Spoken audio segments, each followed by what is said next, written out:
So yung ating Pangulong Bongbong Marcos, mga kababayan, pinangunahan ngayon yung situational briefing sa epekto, maganda sa epekto, mga kababayan, ng bagyong si Pepito, pati yung pati na yung kakalabas pa lang, kakaalis pa lang na bagyong si Opel. Then yung nauna pa kay Opel, si Nika. Ibigay ko na ito sa inyo, mga kababayan. Baka naman kasi nagbabagang mga balita at pagtalakay sa mga isyu ng lipunan. Bullseye, opinyon, banat at paglalantad sa katotohanan. Bullseye, what you see is what you get. You decide. may masabi na naman yung mga DDS kasi walang pinipiling panahon po itong mga DDS. Kahit sa gitna ng calamity, nandun pa rin sila sa black propaganda. Ganon kasama ang kaluluwa, mga kababayan. Palibasa, ang leader nila, leader ng impyerno. Drag me to hell. Yung mag-ama mismo. So, wag na muna natin sila pansinin ngayon. Kundi dito muna tayo, focus muna tayo sa paganda ng ating gobyerno. Yung response, lalo na dito sa pinaglalauman, inaasahan. Yung tama kasi dito sa amin po, pero kami ready na rin, mga kababayan. Kapon pa naka-ready yung probinsya ng Albay, Sorsogon, buong Bicol region po. Kasi sa forecast ng Pag-asa, ang talagang tatamaan ng mata ng bagyo ni Pepito po, yung Catanduanes. Nasa pat mismo yung Catanduanes, mga kababayan. So yan po, mga kababayan, yung ating Pangulong Bongbong. Siya mismo yung nanguna. Pakinggan natin yung sinasabi ng ating Pangulo.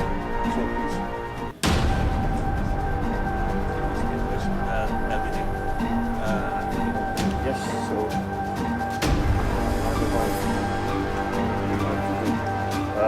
this is another NDRMC meeting in preparation for the, well, first of all, to see the status of what we have been able to do after the passage of Marcy, and of course now to prepare for Pepito.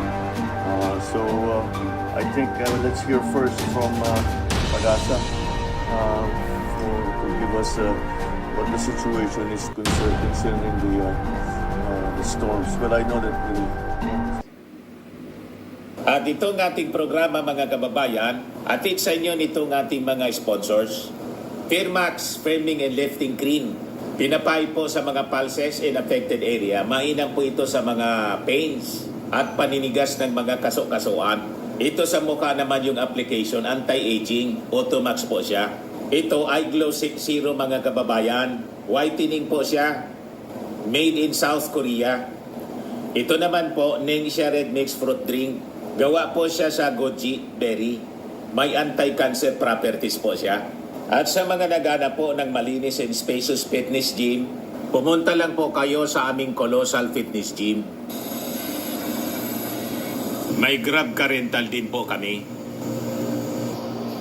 At bills payment po sa aming office. At saka sa mga mahilig po sa mga imported bags, manood po kayo sa live selling ni Madam Eileen Rosales sa kanyang Eileen Closet po. Pati mga shoes, ito yung kanya po. Ito yung kanyang page. Kita ninyo, napakagandang mga online selling po siya. Si Madam Eileen Rosales. Cellphone number niya po, 773-798-7816. going away, but Pepito looks very large and very strong. So please. Good afternoon, Mr. President and distinguished members of the Cabinet, and of course our colleagues in the government. I will present the latest update about Typhoon Pepito. As of 2 p.m. this afternoon, it is located 510 kilometers silangan ng Giwan, Eastern Samar. With wind strength 150 kilometers per hour and gustiness up to 185 kilometers per hour. It is moving westward at 30 kilometers per hour. Medyo may kabilisan siya. Ito po ang projected track ng Pepito.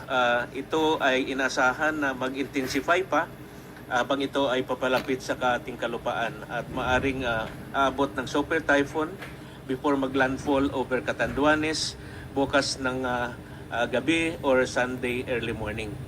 Ang sentro nito will traverse parts of Bicol region, Quezon and Central Luzon. Then exit the landmass via Pangasinan on Sunday evening. And then it will exit the Philippine Area of Responsibility by Monday. Gusto ko pong emphasize, Mr. President, ang cone of uncertainty. Again, within that area ay maaring magbago ang track ng bagyo or even landfall location.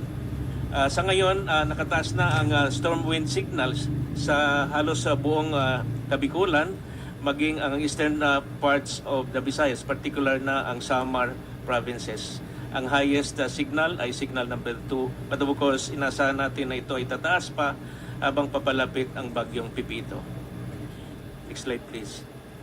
Dahil po papalabas na o papalayo ang bagyong Ophel, sa ngayon ang inasahan natin mga pag-ulan ay nakapokus na lamang doon sa may Baboya, Batanes Group of Islands. Next slide please. Subalit tomorrow, simula tanghali hanggang Sunday ng tanghali, inasahan natin ang walang humpay na pagbuhos ng ulan, intense to torrential rain, na abot ng mahigit 200 millimeters of rain. Ito po yung mga areas na nakapula. No? Ito po yung, of course, kasama dyan ang Catanduanes, Albay, Sorsogon at Northern Samar. Malakas hanggang napakalakas na buhos ng hangin, ulan. Ito po naman ang areas na naka-orange. Inasan po natin ang ulan na abot ng 100 to 200 millimeters per hour. Ito po sa may Eastern Samar, Camarines Sur, Camarines Norte at katamtaman hanggang malakas na mga pag-ulan. Ito naman yung nakadilaw. Ito po simula bukas. Next slide please. Now on Sunday, ng tanghali hanggang Monday, ito naman po ang expected rainfall scenario. Ang naka-red, of course, na-mention ko, ito pong makaranas ng mga matinding pagbuhos ng ulan, walang humpay na pagbuhos ng ulan. Of course, ang Kabikulan, Camarines Sur, Camarines Norte, Catanduanes, maging ang Quezon at Aurora. Samantala, ang naka-orange, ito po yung mga lugar na makakaranas ng malakas hanggang sa napakalakas ng mga pag-ulan, 100 to 200 millimeters of rain. Kung hindi magbago po ang track, worst case scenario, Metro Manila po kasama po dito. And of course, ang kadilaw, ito po yung makakaranas ng mga bahagyang o katamtaman ng mga pag-ulan hanggang sa malakas na mga pag-ulan.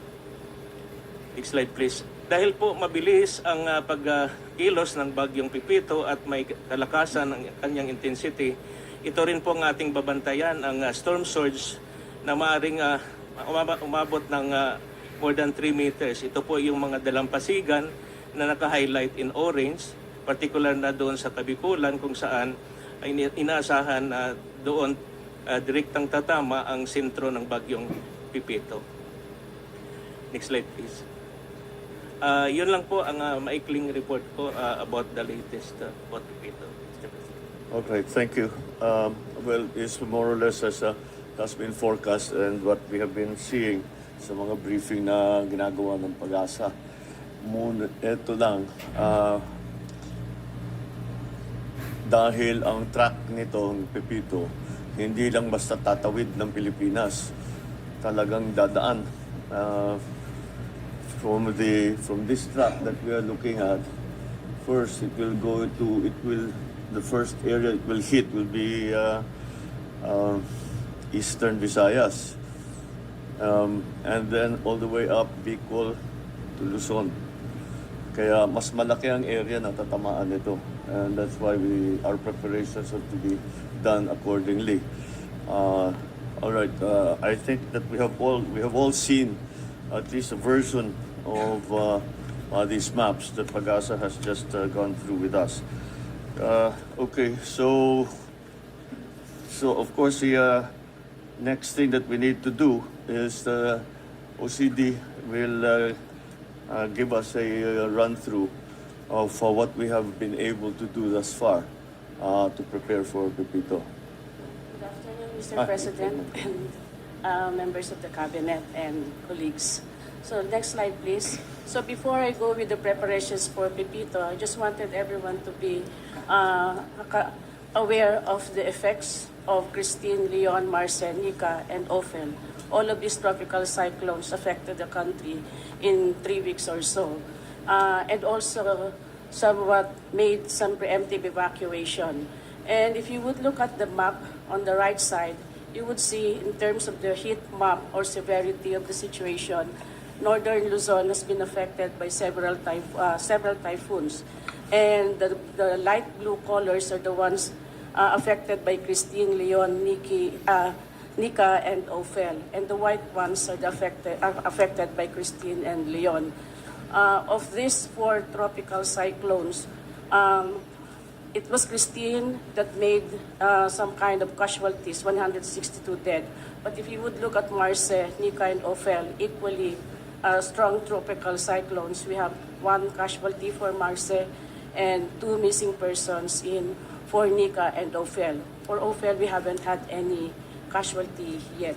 We're expecting for Nika and Ophel for the statistics to still go up because they had been affected from one way or the other, just one day of calm to be able to do rapid assessments. Next slide. And this is also the statistics specifically for Nika and Ophel. This is going to be a running data as of now because most of the local government units haven't been doing a rapid assessment yet because for Ophel, and some of the preparations are still being done, mainly because they have to consider worst-case scenario as well for Pepito, if they would be affected as well. But looking at it, based on the heat map again, it's Region 2 that has been affected, specifically Isabela for Nika, and followed by Cagayan, mainly because of the strong winds and the amount of rain that it poured over the region. Next slide, please. So, in terms of preparation, we do pre-disaster risk analysis within the NDRRMC. We know for a fact that risk analysis is very important to understand and to have an awareness of the elements of the risk, especially people that are going to be along harm's way, and even the services that would be affected in case there would be some kind of a risk. And in this particular, we rely heavily on the information coming from Pag-asa, and this how could be translated into warnings and alerts at the local level. And also for the public to be aware of the hazards to consider in terms of planning, and specifically for preparedness planning. For us, it's also very important that since there are consecutive tropical cyclones coming our way, it's very important to have that window of calm, or to determine that window of response that we can be able to replenish and at the same time preposition assets in between that calm. And basically, it's very important as well to consider at Manila level, at the national level, the likely scenario. All of these are being translated into worst-case scenario by the agencies or by the local government units. Since there is what we call the window of uncertainty, we're not sure yet where Pepito would be heading. So in terms of planning, we have already alerted with the support of the local government units through the DILG to alert Regions 1, CAR, 2, 3, NCR, Calabarzon, Mimaropa, 5, 6, 7, 8. For 6 and 7, they're also being alerted because of the activity of Canlawan, sir. Next slide. Wait, before, just to be very clear, when you say we alert them, what do we do exactly? Basically, what does it mean these that you alerts alert are being translated into what they call this one, warnings.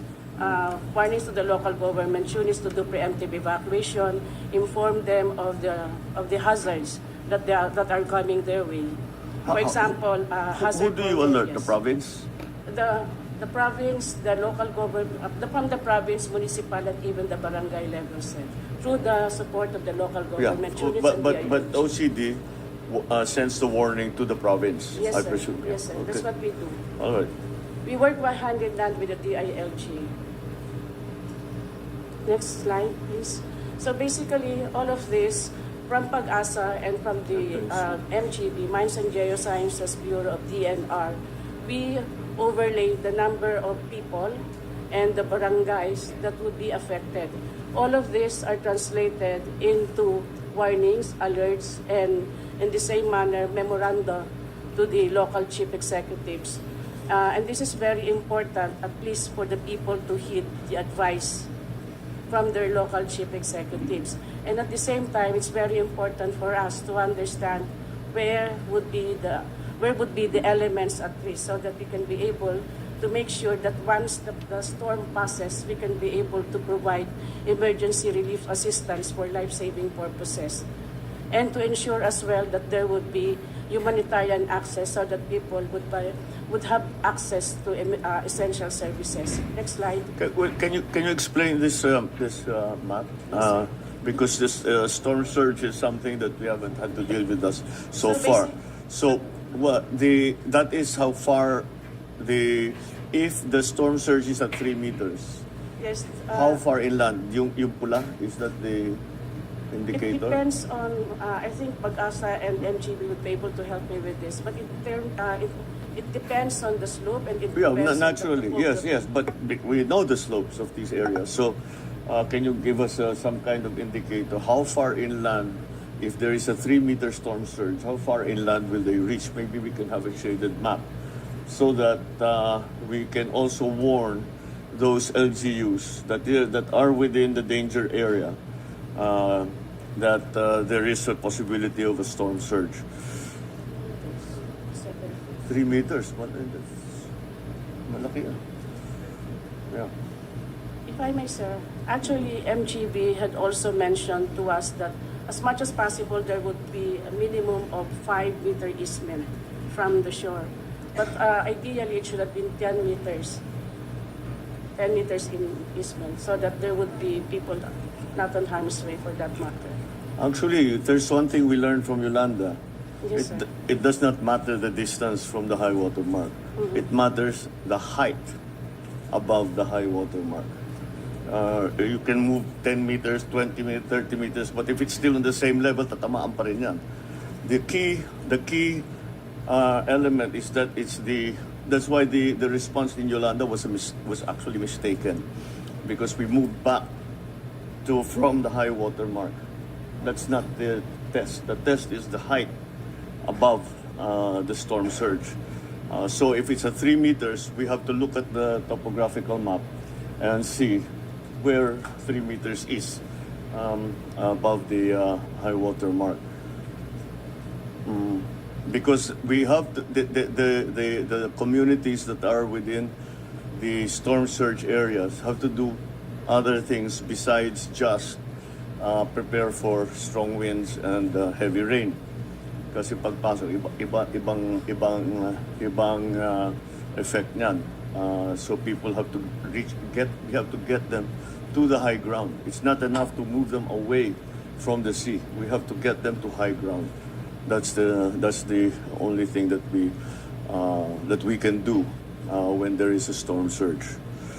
All right, so can we generate that so that the DILG can also specifically target and say may risk kayo na tatamaan kayo ng ano, and we will send them the map and say dito sa probinsya ninyo dito.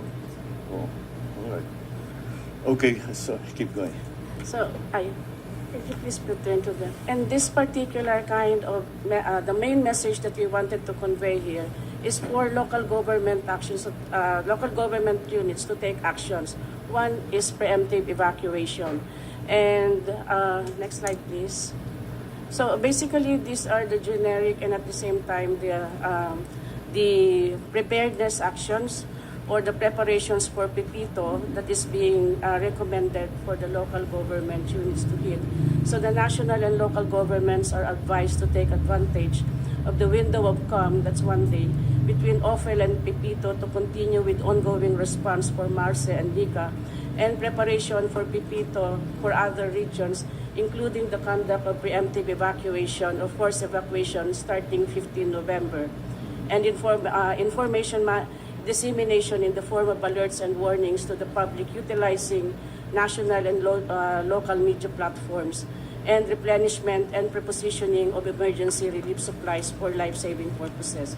The public is also advised and encouraged to refrain from unnecessary travels to keep supply roads open, because this number 2 actually was one of the lessons learned we had from Christine. If you would remember, there was a long traffic coming from Matno going to Legazpi, from Sorsogon going to Legazpi, because there were so many trucks that has been stranded along the way. And at the same time, along Camarines Sur, during Christine as well, there was a long traffic and some trucks that has been stranded, and we have a hard time bringing along fuel to Camarines Sur at the time.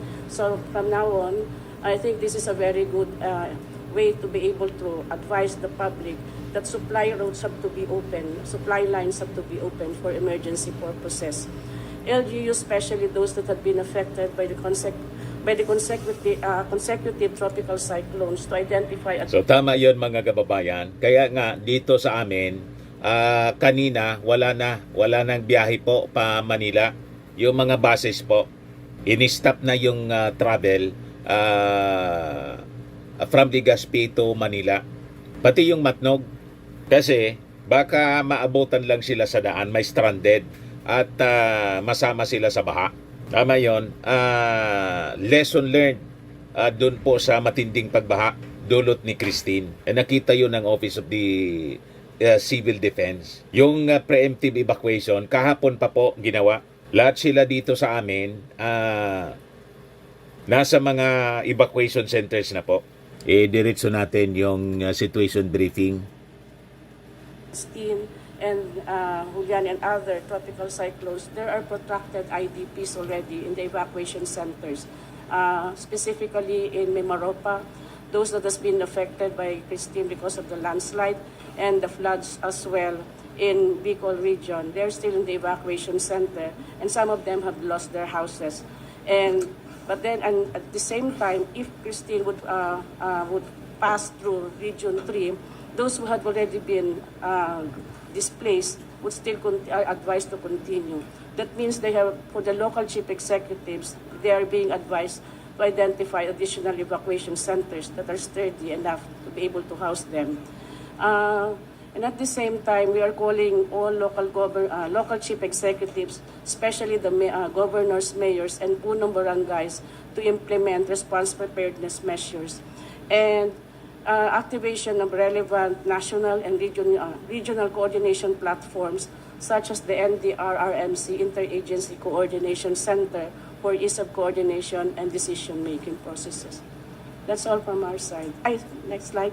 I think basically this is also the preposition sea, air, and land assets for mobility and since 4 November 2024, so that we can be able to provide the necessary equipment or search and rescue teams whenever it's necessary to be deployed elsewhere. And they are here in terms of prepositioning. This is also part of the preparations for Pepito. Next slide. As far as the QRF for OCD, we have more than 211 million as of the moment. And next slide. And in terms of anticipated humanitarian needs, obviously, and hope that Pepito doesn't create some havoc, but in case if there would be, since we have already protracted stay of people in the evacuation center, there would be a need to support camp coordination and camp management or evacuation center management. There are already houses that has been destroyed or damaged, and they will be needing emergency shelter assistance. Water, sanitation, and hygiene in some areas have been an issue in terms of potable water and hygiene kits. And in some other areas, especially the ones in Region 2, they have to, their power and communication has to be fully restored yet. I think from the transmission lines, they have already been restored. But in the distribution lines, that's where the issue is. and then additional food and NFIs to sustain the evacuation centers and even people who have already gone back to their houses, emergency medical services to sustain basic life support, and rehabilitation of school facilities that has been rendered damaged or destroyed, and in the long run, rehabilitation of livelihoods. I think that's the last slide, sir. That's it. All right. Just another. I noted this this map that you have preparations for Pepito, where you have the map of the distribution of assets that you have made.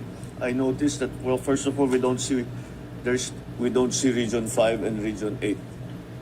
So we don't know. But nonetheless, if you look at this, if you look at that map, it seems most of our resources are still in the north, northern Luzon. But that's not. Are we able to move some of those away to bring them to, or again, alam natin, Samar na naman ang tatamaan. Region 8, tatamaan na naman ang Region 8. Equal for sure. And Kamsur again. So, shouldn't our assets be prepositioned there rather than still up, o ginagamit pa, hindi pa makuha, hindi pa ginagamit pa? Yes, every morning at the IICC, we would always have a roll call or some kind of a briefing within the interagencies coordination center, and all of the regional centers of the Office of Civil Defense are there. And basically, it was not just included here.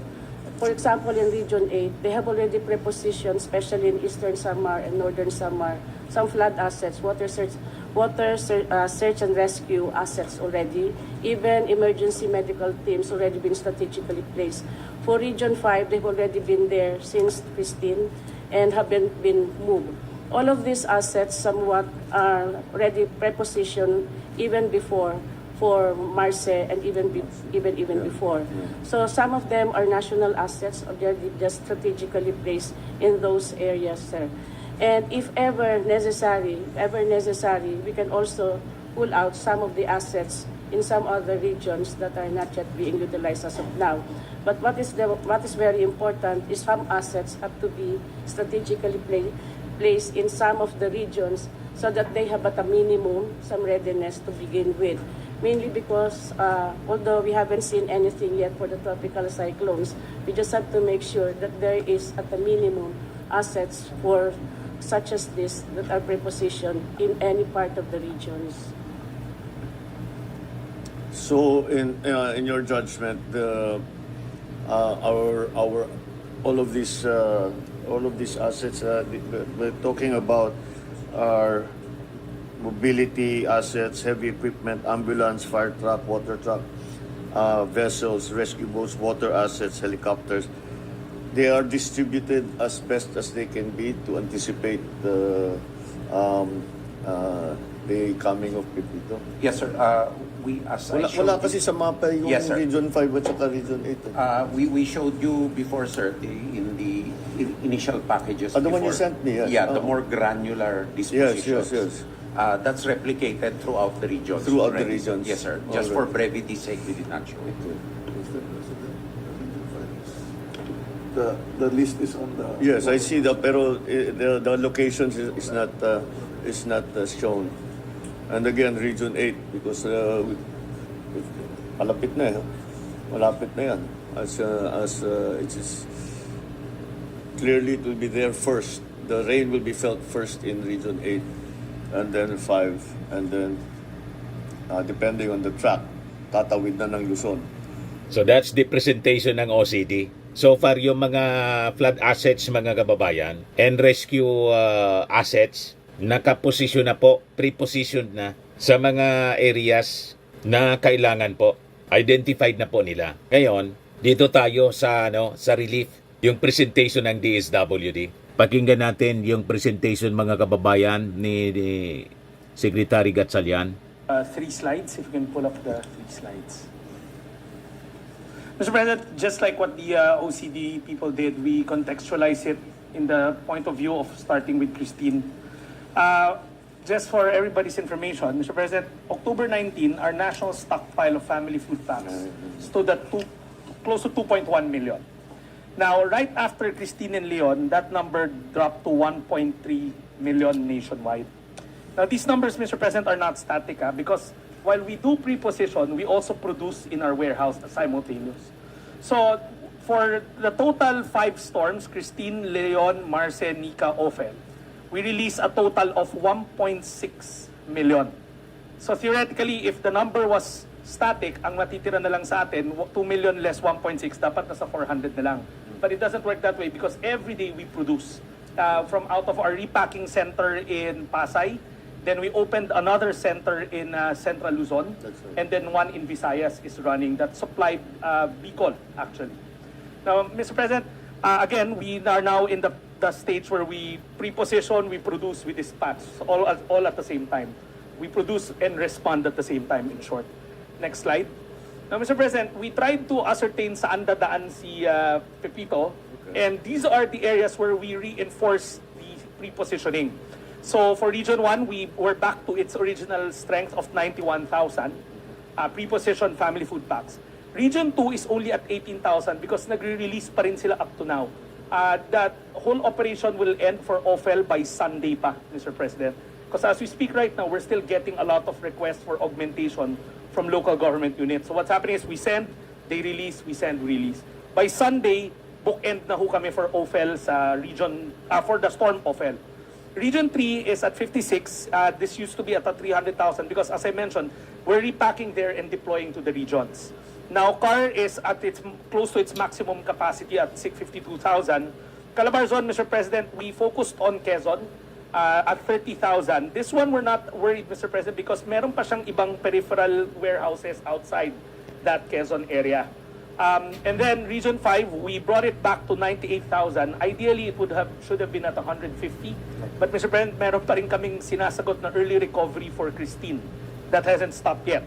Now, Region 8 is close to its original at 83,000, Mr. President. So, this should sustain us. I mean, ideally, should have been bigger, but this should sustain us for the first impact, and then we'll keep on augmenting as we go along. Ang nangyayari kasi, Mr. President, as I mentioned, we are still releasing for the previous storms while stockpiling and doing everything at the same time. Now, the third slide, Mr. President, are the major takeaways. We maintain a 1.3 stockpile nationwide, especially in Vismin. We're not dropping that. Then we're now utilizing 2 supply lines. Simultaneously, we're producing from Central Luzon, Pasay, and Cebu. But we're already getting our suppliers deliver to us pre-pack. So dalawa na. While we're producing, we're also receiving pre-pack levels. Now, Mr. President, we anticipated that starting this weekend, Saturday till Sunday, our normal Luzon-based production was at 35,000 a day. Okay.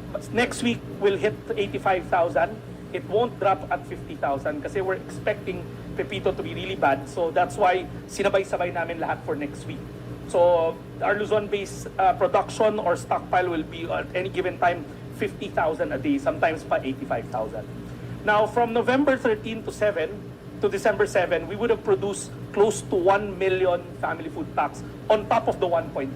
So yung lagi hong tinatanong kung kaya pa ho natin. Kaya ho natin because we just got our QRF and we can produce another 1 million on top of the 1.3 million that's spread nationwide. So we're okay, Mr. President, in terms of family food packs. All right. Okay. And all right. So we have a little time, very little time, to ramp up all of these preparations. So let's take full advantage of that. And so we are okay we are all right in terms of the food packs and in terms of the other, yung mga wash mo, non-food. Okay.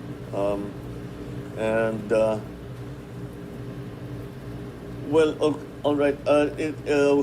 Again, to give us a better idea, Pag-asa, can you tell us anong winds niya and how much water do you expect us to get in the different regions? The wind strength as of 2 p.m. this afternoon, Mr. President, is 150 kilometers per hour near the center, and then with the gustiness of Bugso na abot ng 185 kilometers per hour. Of course, we expect this to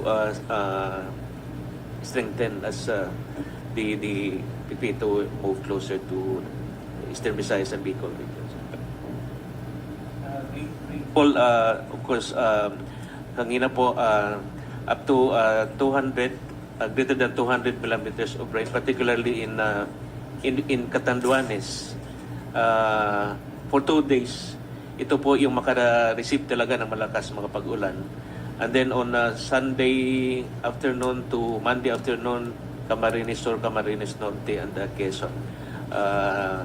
Is there a way to forecast how many inches, how many millimeters of rain is expected?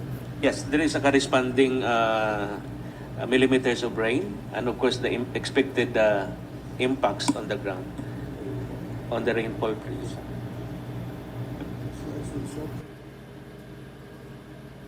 Really have to do that so that because the only way to battle a storm surge is to go up pagka medyo matibay-tibay yung building, pwede kang umakyat and just let the storm surge come in. Pero kung walang ganun na shelter, kailangan umalis sila dun sa area na yun. Kundi itatangay talaga sila ng pagbalik ng tubig, dadalhin sila sa labas, dadalhin sila sa dagat. So that's something that we have to pay attention to. So can we generate that map as soon as possible so that we can allow the DILG to warn those areas that there is a storm surge. Now, what is the warning pag storm surge? Anong sinasabi natin sa tao na ano itong bantayan ninyo? Ito yung gawin ninyo. Kailangan talaga evacuate. Talagang pinakamaganda evacuate. Yes, sir. That's the only solution. So, dito sa amin, because of that order mga kababayan, forced evacuation yung ginawa ng aming bagong mayor dito. Ayan po yung aming mayor, napakasipag po. Lahat na sila nasa evacuation center po. Maganda yung aming evacuation center. Yan po.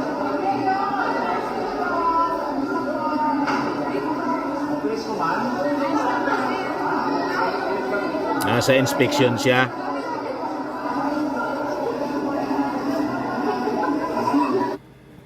Yan po.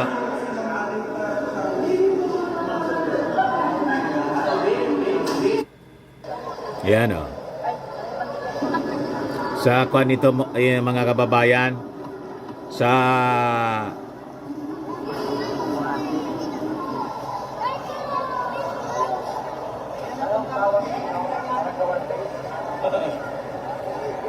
Ibalong Sintrom for Recreation.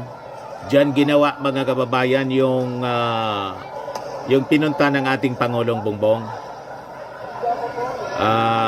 Yung ayuda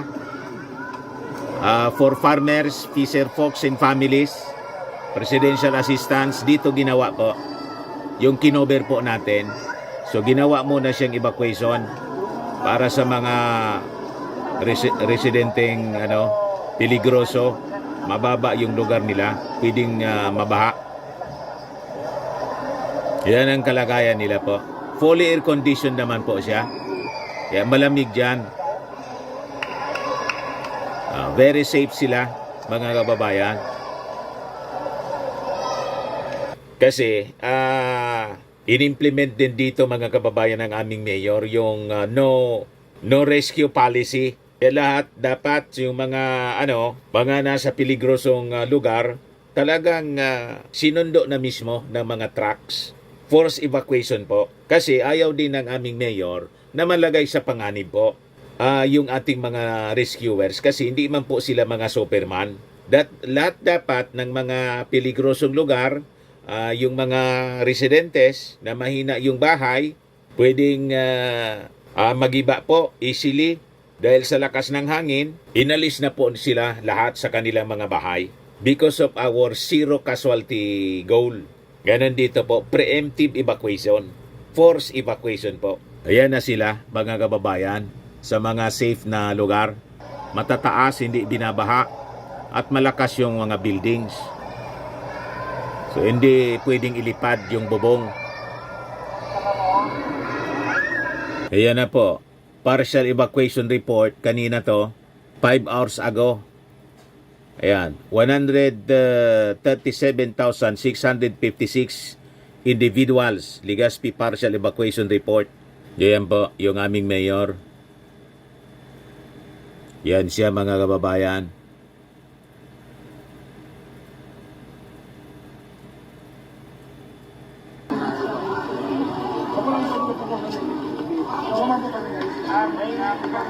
Yan yung mga post niya. Shorter working hours is encouraged today for private establishments, personnel, staff, for them to prepare for the incoming tropical storm Pepito. Ready lahat po. Yung public safety officers po sila. Nakaposisyon na rin po yung mga relief, mga pagkain. Tapos yung city engineering po, yung mga nauna na sila, nag-clearing operations po. Yung mga kahoy, tig 3 man, yung mga sanga. Tapos may declogging ng mga declogging of canals in waterways, cutting and clearing of tree branches adjacent to electric wires, in conduct of other mitigation efforts. Yan yung order ng aming mayor to the city engineer. O, di ba? So, itong preparations na to, ginagawa po kasi, di ba, yung Christine, marami yung namatay, 155. Hindi na pagandaan masyado kasi mahina naman yung hangin. Ang problema po, yung tindi ng pag-ulan, yung baha. Ito yung interview kanina sa ating Pangulo ng mainstream media. Pakinggan natin. Na yung briefing natin, na yung mga gagawin natin. We have to, una natin ginagawa we have to redistribute our assets na ginagamit natin para sa mga nakaraang bagyo na mostly dumaan ng Northern Luzon. So yung ibang asset na yan, kailangan dalhin sa mukhang tatamaan na naman ng Bagyo, pati Region 8, pati Region 5, mukhang tatamaan ulit. And then back na naman dito sa Region 2, Isabela, Cagayan. But also Central Luzon, kasi pati NCR mukhang naaabutan ito. So we have to reposition many of our assets to make sure that at least in the search and rescue phase, we are ready or we have our assets available. The LGUs are being continuously informed about the weather situation, together with guidance and instructions on what to do. The airlift capability for pagdala ng mga gamit for search and rescue, mga relief goods, etc. ay mukhang nakahanda naman. The airlift, pati na yung mga barko na nagdadala ng mga relief goods. Ang aking nakita na medyo bago at naiba doon sa mga nakaraan ng bagyo, yung storm surge. Kung naalala ninyo, ito ang napakadelikado dahil noon nung nagka-storm surge tayo, lalong-lalo na ng Yulan, ay hindi natin alam kung ano yung storm surge. Ngayon alam na natin. So lessons learned from the previous typhoons where we have had storm surges, it seems to be a significant one because if we're talking about 3 meters, that's almost 1 floor. So kailangan talaga nating abisuhan ang mga LGUs natin na nakikita natin na makaabutan ng storm surge. So this is what we are concentrating on. We have very little time to do it because ang forecast is that we will start feeling the storm by tomorrow. Kasi hindi naman not necessarily yung mata ay pumasok na kahit na yung sa gilid pa lamang kumukulo na yan. The rainfall is going to be comparable to maybe Christine and Marcy, and we hope that that's why. So yan mga kababayan, ang mga preparations na ginagawa ng ating national government with of course nauna na yung ating mga local governments kasi alam na nila yung dating ginagawa mga kababayan, the usual practice na preemptive evacuation. So ang gawin natin po, manalangin tayo na sana tumaas yung track ng bagyo sa karagatan na sana mga kababayan, hindi na sa kalupaan. But siyempre, kailangan natin yung tamang paghahanda. Kasi sa general direction ng bagyo, tutumbukin mga kababayan yung Catanduanes. So be safe po mga kababayan. Yan lang po yung ating video ngayon. Ako po si Dante Maravillas. Bye-bye. God bless.